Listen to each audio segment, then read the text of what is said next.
اعوذ باللہ من الشیطان الرجیم بسم اللہ الرحمن الرحیم۔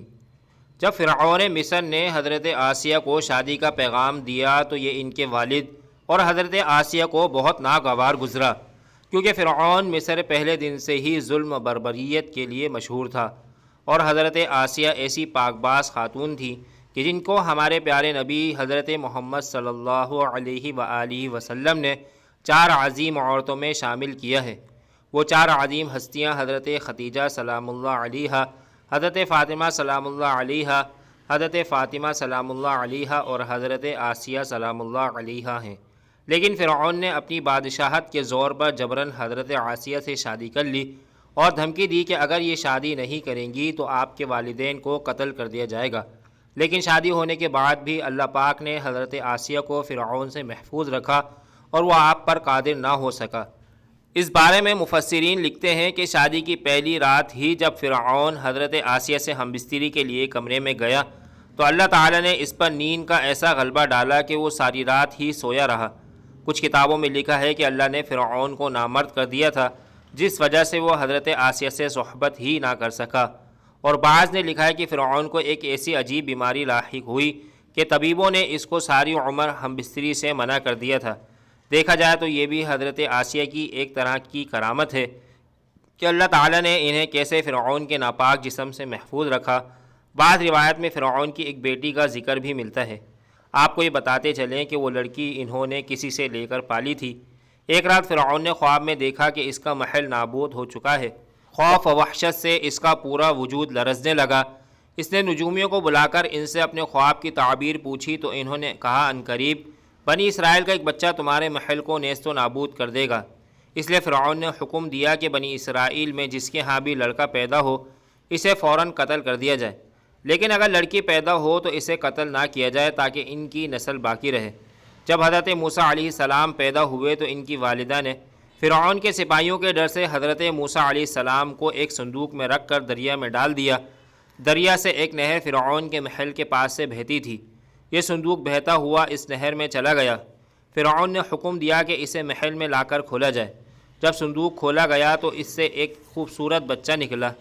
قبطی زبان میں پانی کو منہ اور درخت کو سا کہتے ہیں۔ یہ صندوق پانی اور درختوں کے درمیان پایا گیا، اسی وجہ سے حضرت بی بی آسیہ رحمۃ اللہ علیہ نے آپ کا نام موسیٰ رکھا۔ در منصور۔ حضرت آسیہ نے جب حضرت موسیٰ کے چہرے پر نور دیکھا تو انہوں نے حضرت موسیٰ کو اپنا بیٹا بنا لیا اور فرعون سے کہنے لگیں یہ بچہ میری اور تمہاری آنکھوں کی ٹھنڈک ہے، اسے قتل نہ کرو۔ لیکن فرعون کہنے لگا اسے تم ہی رکھو، مجھے اس کی کوئی حاجت نہیں۔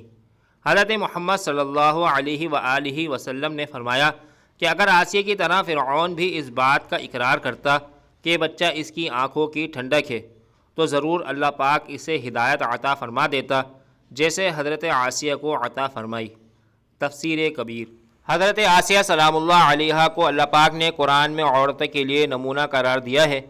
حضرت آسیہ شادی کے پہلے دن سے ہی فرعون کے ظالمانہ و کافرانہ سلوک کے خلاف پہاڑ بن کر کھڑی رہیں۔